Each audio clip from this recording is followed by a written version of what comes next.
नहीं था, फिर से बोलिएगा। विद्युत धारा का एसआई मात्रक क्या है? एम्पियर है। ज्योति तीव्रता का कैंडेला है। बताइएगा समतल कोण का क्या है एसआई मात्रक? रेडियन, रेडियन है। और घन कोण का स्टेरेडियन है। बताइएगा आवृत्ति का पुराना मात्रक कौन था? सीपीएस, कंपन पर सेकेंड होता है। और अभी वर्तमान में मात्रक क्या है? हर्ट्ज है। ठीक है। बताइएगा ज्योति तीव्रता का पुराना मात्रक क्या था? कैंडल शक्ति था, कैंडल पावर, जिसको सीपी बोलते हैं। और अभी वर्तमान में क्या है? कैंडेला है। ठीक है। बताइएगा एक प्रकाश वर्ष जो है ये कितने मीटर के बराबर होता है?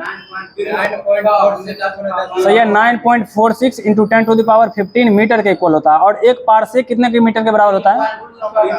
3.08 इंटू 10⁻16 मीटर के बराबर। क्या हुआ?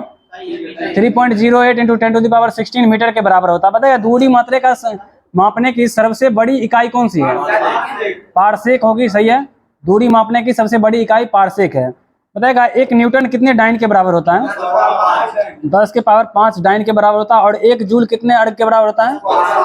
10⁻7 अर्ग। और एक अर्ग जो है कितने जूल के बराबर होता है? 10⁻−7 जूल के बराबर होता है। ठीक है।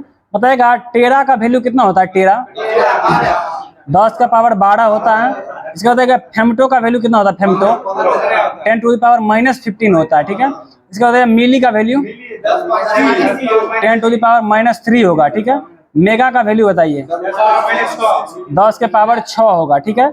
बताइएगा इसके बाद विद्युत धारा, ताप और दाब ये सब कैसी राशि है? वेक्टर या स्केलर है? स्केलर होगा, अदिश राशि है। ठीक है। बताइएगा इसके बाद दूरी जो है ये हमेशा क्या हो सकता है? पॉजिटिव या नेगेटिव? हमेशा पॉजिटिव हो सकता है। ठीक है। बताइएगा विस्थापन का एसआई मात्रक क्या होता है? मीटर। सही है। बताइएगा इसके बाद चाल का जो है एसआई मात्रक क्या होता है? मीटर प्रति सेकंड। चाल बराबर क्या होता है फॉर्मूला? सही है, डिस्टेंस बाय टाइम होता है, दूरी बटे समय। बताइएगा वेग का क्या होता है? वेग का फॉर्मूला मीटर प्रति सेकंड होता है, जिसकी विस्थापन बटे समय हम बोल सकते हैं, डिस्प्लेसमेंट बाय टाइम। इसके बाद बताइएगा v-u/t जो होता है ये किसका फॉर्मूला है? त्वरण का है। बताइए त्वरण में ये फॉर्मूला जो है इसमें v क्या है? v जो है वो अंतिम वेग है। ठीक है। और u क्या है? प्रारंभिक वेग, जो कि इसको बोलते हैं इनिशियल वेलोसिटी। सही बोले, इनिशियल वेलोसिटी बोलते हैं। बताइएगा इसके बाद जो नेगेटिव एक्सेलरेशन होता है, ऋणात्मक त्वरण, उसको क्या नाम से जानते हैं? मंदन कहते हैं, रिटार्डेशन इसको इंग्लिश में बोलते हैं। ठीक है। बताइएगा इसके बाद प्रक्षेप्य गति जो है ये क्या है? डायमेंशनल है, मतलब ये द्विविमीय है या त्रिविमीय है? ये द्विविमीय होगा। ठीक है। बताइएगा इसके बाद प्रक्षेप्य को अधिकतम दूरी तक फेंकने के लिए उसे कितना डिग्री तक ऊपर फेंकेंगे? 45 डिग्री पे फेंकेंगे। ठीक है। बताइएगा रेखीय चाल बराबर क्या होता है फॉर्मूला? कोणीय चाल गुणे त्रिज्या। ठीक है। v बराबर 2πn होता है, या ओमेगा बराबर 2πn होता है। ठीक है। बताइएगा जिसमें n की मान जो है सबसे पहले किसने गणना किया था? ये आर्यभट्ट ने गणना किया था n का मान। ठीक है। बताइएगा इसके बाद न्यूटन के गति जो अपने नियम दिया था वो किस पुस्तक में दिया था? प्रिंसिपिया में दिया था। कब दिया था ये? 1687 में दिया था। ठीक है। बताइएगा न्यूटन ने कुल कितने नियम दिए थे? 3 नियम दिए थे, जिसमें तीसरा नियम क्या कहता था? सही है, प्रत्येक क्रिया के बराबर परंतु विपरीत प्रतिक्रिया होती है। ठीक है। बताइएगा इसके बाद जड़त्व का नियम किस नियम पे आधारित है? पहला नियम पे आधारित है। जड़त्व का नियम यानी लॉ ऑफ इनर्शिया किसने दिया था? गैलीलियो ने दिया था। ठीक है। बताइएगा इसके बाद प्रथम नियम जो है ये किसका भाग है? प्रथम नियम किस नियम का भाग है? दूसरे नियम का अंग है। ठीक है। प्रथम नियम जो है ये दूसरे नियम का ही अंग है। ये बीपीएससी 67वीं में क्वेश्चन पूछा गया था। जो गति के नियम को सबसे पहले किसने प्रतिपादित किया था? गैलीलियो ने ही दिया था। सबसे पहले अगर पूछे गति का नियम 67वीं में पूछा था, जो गैलीलियो ही लिया था उसका आंसर। बताइएगा इसके बाद आवेग बराबर क्या होता है फॉर्मूला? सही है, बल गुने समय अंतराल या संवेग में परिवर्तन को क्या कहते हैं? आवेग कहते हैं। इसका बताइएगा अभिकेंद्रीय बल जिसको हम बोलते हैं सेंट्रीपिटल फोर्स, इसमें F बराबर क्या होता है फॉर्मूला? mv²/r होता है। ठीक है। जिसमें r किसको डिनोट करता है? त्रिज्या को डिनोट करता है। ठीक है। बताइएगा इसके बाद, किसी निश्चित बिंदु के चारों ओर उत्तोलक की छड़ स्वतंत्रता पूर्वक घूम सकती है, उसे क्या कहते हैं? फलक्रम कहते हैं, आलंब कहते हैं उसको, ठीक है। बताइएगा अगर बीच में फलक्रम आए तो वो कौन सा श्रेणी का उत्तोलक होगा? प्रथम श्रेणी का होगा। बीच में लोड आए तो सेकंड सीरीज का होगा। बीच में एफर्ट आए तो तीसरा श्रेणी का। यानी फलक्रम मतलब आलंब होता है, लोड मतलब भार होता है, और एफर्ट मतलब आयास या प्रयास होता है, ठीक है।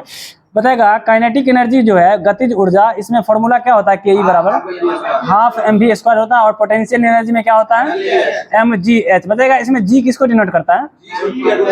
गुरुत्वीय त्वरण को डिनोट करता है। और एच किसको करता है? हाइट और डेप्थ दोनों को करता है, ठीक है। इसके बाद बताइएगा रासायनिक ऊर्जा को प्रकाश और उष्मा ऊर्जा में कौन बदलता है? मोमबत्ती बदलता है। पता है विद्युत ऊर्जा को प्रकाश ऊर्जा में कौन बदलता है? ट्यूबलाइट बदलता है। पता है विद्युत ऊर्जा को ध्वनि ऊर्जा में लाउड स्पीकर हो जाएगा। रासायनिक ऊर्जा को विद्युत ऊर्जा में, सही है, बैटरी होगा, विद्युत सेल। यांत्रिक ऊर्जा को ध्वनि ऊर्जा में सितार, सही है। बताइएगा 1 वाट सेकेंड बराबर कितना जूल होता है? 1 जूल होगा, ठीक है। बताएगा W बराबर क्या होता है फॉर्मूला कार्य में? W बराबर FS cos थीटा, जिसमें FS F के किसको डिनोट करता है? बल को। और S किसको डिनोट करता है? विस्थापन को, डिस्प्लेसमेंट को। तो यानी बल गुना विस्थापन होगा तो ये क्या हो जाएगा? कार्य हो जाएगा, ठीक है। बताइएगा जूल पर सेकेंड जो है ये किसका यूनिट है? हाँ, यानी कार्य बट्टे समय। कार्य बट्टा समय किसको कहेंगे? कार्य बट्टा समय, यानी W/T किसका होता है? शक्ति का होता है, ठीक है। P बराबर W/T, यानी पावर बराबर W/T होता है। बताएगा 1 किलोवाट कितने वाट के बराबर होता है? 1000 वाट के। और 1 मेगावाट कितने वाट के बराबर होता है? 10⁶ वाट के बराबर। एक अश्वशक्ति कितने वाट के बराबर होता है? 746 वाट के बराबर होता है। बताइएगा 1 किलोवाट में कितना हॉर्स पावर होता है? सही है, 1.34 HP। बताइएगा गुरुत्वाकर्षण जो नियतांक जो दिए थे G, कैपिटल G, इसका मान कौन दिए थे? कैवेंडिश ने दिया था। कितना वैल्यू है इसका? सही है, 6.67 × 10⁻⁻11 न्यूटन मीटर स्क्वायर प्रति kg स्क्वायर होता है, ठीक है। बताइएगा G जो है इसका फॉर्मूला F बराबर जो दिया था, वो G को हम किस रूप में करते हैं? उसका यूज किस रूप में करते हैं? कांस्टेंट के रूप में करते हैं, नियतांक के रूप में। हाँ, ठीक है। और उसमें F बराबर क्या फॉर्मूला दिया गया था? वो सही है, G बराबर m1 m2/r², जिसमें r किसको डिनोट करता है? r करता है दोनों के बीच को डिस्टेंस को। दो ऑब्जेक्ट जो है उसके बीच के डिस्टेंस को r डिनोट करता है। और जितना डिस्टेंस बढ़ेगा उतना क्या होगा? m, यानी द्रव्यमान क्या होगा? उतना घटते चला जाएगा।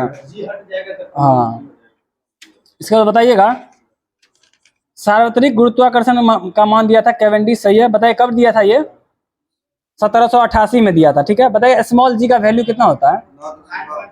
9.8 मीटर प्रति सेकेंड स्क्वायर। बताइएगा कौन सा 2 यूनिट है जिसका मतलब इसका सेम होता है? इसके नहीं, इसमें जैसे गुरुत्वाकर्षण नियतांक है ना, स्मॉल जी का वैल्यू किसके वैल्यू के बराबर होता है? किसके नियतांक के मतलब मान के बराबर होता है? त्वरण का होता है। त्वरण का या ये हाँ, उसका भी मीटर प्रति सेकेंड स्क्वायर होता है, और इसका भी मीटर प्रति सेकेंड स्क्वायर होता है यूनिट। ये भी गुरुत्वाकर्षण त्वरण ही है। बताएगा द्रव में दाब का फॉर्मूला क्या होता है? HdG, जिसमें ये D जो है किसको डिनोट करता है? डेंसिटी को डिनोट करता है, यानी उसका घनत्व जितना है उसको डिनोट करेगा। बताइएगा इसके बाद घनत्व बराबर क्या होता है फॉर्मूला? द्रव्यमान बट्टे आयतन होता है, ठीक है। अपेक्षिक घनत्व का फॉर्मूला क्या होता है? वस्तु का घनत्व बट्टे 4 डिग्री C पर जल का घनत्व होता है। इसका बताइएगा उपग्रह के लिए कक्षीय वेग कितना होता है? √2। प्लान वेग की कक्षीय वेग √2 गुना होता है। हाँ, और कितना % से ये बढ़ा दिया जाता है? 41% से, ठीक है। बताएगा एक बार जो है ये कितने न्यूटन पर मीटर स्क्वायर के बराबर होगा? 10⁵ होगा। बताइएगा इसके बाद बताइएगा पृष्ठ तनाव बराबर क्या होता है फॉर्मूला? T बराबर F/L होता है, ठीक है। बताइएगा इसके बाद अपेक्षिक घनत्व को किससे मापते हैं? हाइड्रोमीटर से। और अपेक्षिक आर्द्रता को हाइग्रोमीटर से, ठीक है। GRO वाला ग्रो होगा अपेक्षिक आर्द्रता में, और DRO वाला ड्रो होगा आर्द्रता वाला, ये घनत्व वाला में। ठीक है, बताइएगा जब बर्फ समुद्र के पानी के ऊपर तैरते रहता है तो उसका कितना भाग ऊपर रहता है? 1/10, और नीचे 9/10 रहता है। ठीक है, बताइएगा इसके बाद बताइएगा अनुदैर्घ्य प्रतिबल बट्टा अनुदैर्घ्य विकृति, ये किसका गुणांक है? यंग प्रत्यास्थता का गुणांक है अनुदैर्घ्य प्रतिबल बट्टा अनुदैर्घ्य विकृति। ठीक है, बताइएगा धारारेखीय प्रवाह के महत्तम वेग को क्या कहा जाता है? क्रांतिक वेग कहा जाता है, क्रांतिक वेग। बताइएगा द्रव की प्रवाह को किससे मापते हैं? वेंचुरी मीटर, सही है। बताइएगा इसके बाद एक दोलन पूरा करने में लगा समय को क्या कहा जाता है? आवर्त काल कहा जाता है। ठीक है, बताइएगा किसी पिंड की साम्य स्थिति के इधर उधर गति करने को दोलन को क्या कहते हैं? काल्पनिक गति कहते हैं, काल्पनिक गति या दोलन गति, इसी को कहा जाता है। बताएगा सरल लोलक का आवर्त काल में T बराबर क्या होता है? फॉर्मूला 2π√L/g, जिसमें L किसको डिनोट करता है? डोरी की लंबाई को करता है। ठीक है, बताएगा इसके बाद परावैगनिक किरण का खोज कौन किए थे? रीटर, सही है। दृश्य विकिरण का न्यूटन, दृश्य विकिरण का कौन किया था? न्यूटन ने किया था। बताएगा लघु रेडियो तरंग का कौन किए थे? हेनरिक ने किए थे, हेनरिक हर्ट्ज। लघु रेडियो तरंग को हेनरिक हर्ट्ज ने किया था, और दीर्घ रेडियो तरंग का कौन किए थे? मार्कोनी किए थे। बताएगा गामा किरण का नामकरण कौन किए थे? रदरफोर्ड। खोज कौन किए थे? पॉल विलार्ड और रदरफोर्ड नामकरण किए थे। ठीक है, बताएगा गामा किरण का कहां से सॉरी सूक्ष्म तरंगे जो है कहां से कहां तक रेंज है इसका? -3 से -2, 10 के पावर -3 से 10 के पावर -2। बताएगा इसके बाद बीटा किरण जो है ये विद्युत चुम्बकीय तरंग है या नहीं है? सही है, नहीं है, ये विद्युत चुम्बकीय तरंग नहीं है। बताएगा तरंग चाल जो है ये V बराबर क्या होता है? फॉर्मूला तरंग चाल में V बराबर n लैम्डा होता है, जिसमें लैम्डा किसको डिनोट करता है? लैम्डा वेवलेंथ को डिनोट करता है, वेवलेंथ यानी तरंग दैर्ध्य को। ठीक है, और n किसको डिनोट करता है? फ्रीक्वेंसी को, फ्रीक्वेंसी आवृत्ति को डिनोट करता है। ठीक है, बताइएगा और V किसको डिनोट करता है? सही है, वेलोसिटी ऑफ, ये चाल करता है वेलोसिटी ऑफ वेव। बताएगा श्रव्य तरंगे जो होता है वो कितना से कितना हर्ट्ज तक होता है? 20 से 20,000 हर्ट्ज तक होता है। ठीक है, बताएगा प्रासर्व तरंग जो है ये हम लोग सुन सकते हैं या नहीं सुन सकते हैं? ये नहीं सुन सकते हैं। इसके बताइएगा हम लोग कौन सा सुन सकते हैं? श्रव्य को सुन सकते हैं। और प्रासर्व तरंग का जो है कहां से कहां तक है? 20,000 से ऊपर प्रासर्व तरंग का, और इंफ्रासोनिक जो है वो अवसर्व तरंग जिसको बोलते हैं वो कहां से कहां तक है? 20 से नीचे वाला इंफ्रासोनिक, और 20 से 20,000 तक जो होगा वो ऑडिएबल होगा, और 20,000 से ऊपर वाला होगा वो अल्ट्रासोनिक हो जाएगा। इसके बाद बताइएगा वायु में ध्वनि की चाल कितना है? 332 है। पारा में 1450, कांच में 5640, एल्युमिनियम में 6420, लोहा में 5130, सही है। बताइएगा कान में ध्वनि के पर प्रभाव कितना होता है? 1/10। प्रतिध्वनि सुनने के लिए श्रोता और परावर्तक सतह के बीच की न्यूनतम दूरी 17 मीटर या 16.6 मीटर भी मार सकते हैं रेंज में। बताइएगा इसके बाद जब समान आवृत्ति या आयाम की दो ध्वनि तरंगें एक साथ किसी बिंदु पर पहुंचती है तो उस बिंदु पर ध्वनि ऊर्जा का पुनः वितरण हो जाता है। इस घटना को क्या कहा जाता है? ध्वनि का व्यतिकरण कहा जाता है, इंटरफेरेंस ऑफ साउंड। इसके बाद बताइएगा जब किसी ध्वनि स्रोत एवं श्रोता के बीच अपेक्षिक गति होती है तो श्रोता को ध्वनि आवृत्ति थोड़ा सा हट के सुनाई देता है। कौन सा नियम ये है? डॉपलर इफेक्ट के कारण होता है। बताइएगा यदि मैक नंबर जो है 1 से अधिक हो तो वो कौन सा चाल होगा उसका? सुपरसोनिक होगा, और यदि 5 से अधिक हो जाए तो हाइपरसोनिक हो जाएगा। ठीक है, ब्रह्मोस जो था, ब्रह्मोस वो कौन सा था? सुपरसोनिक क्रूज मिसाइल था। ठीक है, बताएगा एक जल का ताप 1 डिग्री सेल्सियस बढ़ाने के लिए आवश्यक उष्मा की मात्रा को क्या कहा जाता है? 1 कैलोरी, 1 कैलोरी कहा जाता है, 1 कैलोरी उष्मा कहा जाता है।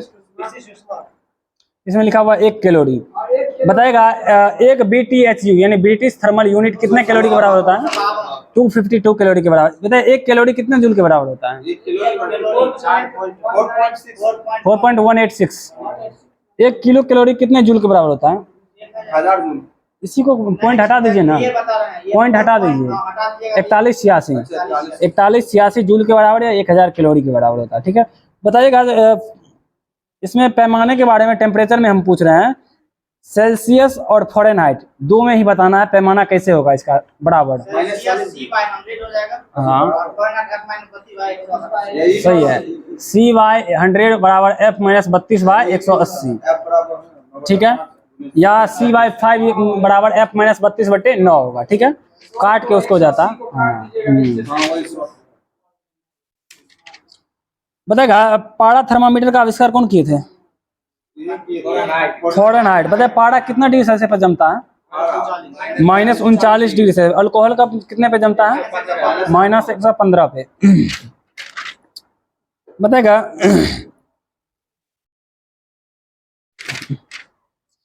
बर्फ का जो है विशिष्ट ऊष्मा कितना होता है? विशिष्ट ऊष्मा पूछ रहे हैं, 2100। बताएगा पारा का कितना होता है? 140। केरोसिन तेल का 210। जल का 4200। सही है। बताइएगा ये स्टीफेंस का लॉ जो था उसमें फॉर्मूला क्या था? E is directly proportional to the power 4। ठीक है, ये बराबर नहीं है। E अगर बराबर करेंगे तो उसमें कुछ कांस्टेंट देना पड़ेगा। वो आइंस्टीन का है। क्या हुआ? टेम्परेचर से रिलेटेड है ये। बताइएगा स्टीफेंस का लॉ है, देखिए किसी वस्तु का उत्सर्जन क्षमता E उसके परम ताप के चौथे घात के अनुक्रमानुपाती होता है। जहाँ जो है एक म्यू टाइप का लिखा हुआ है स्टीफेंस लॉ। स्टीफेंस लॉ सन का टेम्परेचर होगा या तो कोई इंजन का ये टेम्परेचर के लिए होगा, रेडिएशन। बताइएगा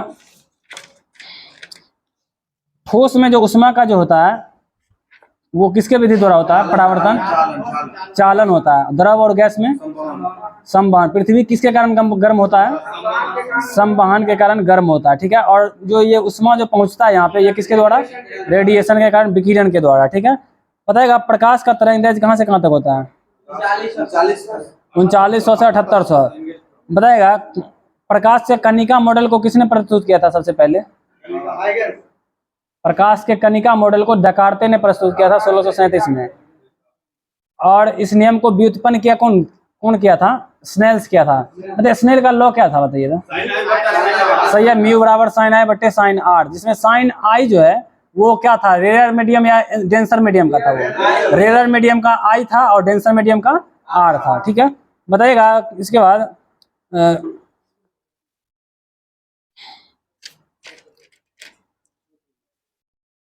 हो गया टाइम की, छोड़ दीजिए, एनर्जी लॉस हो गया पूरा, ORS खत्म हो गया। ठीक है सर, ठीक है, आज इतना ही तक इसको ख़त्म करते हैं और नेक्स्ट डे चलाया जाएगा लाइव। इसमें आज लाइव इसीलिए नहीं चला गया क्योंकि कुछ प्रॉब्लम आ गया था, इसीलिए रिकॉर्डिंग वीडियो डाला जा रहा है। आगे से लाइव आएंगे।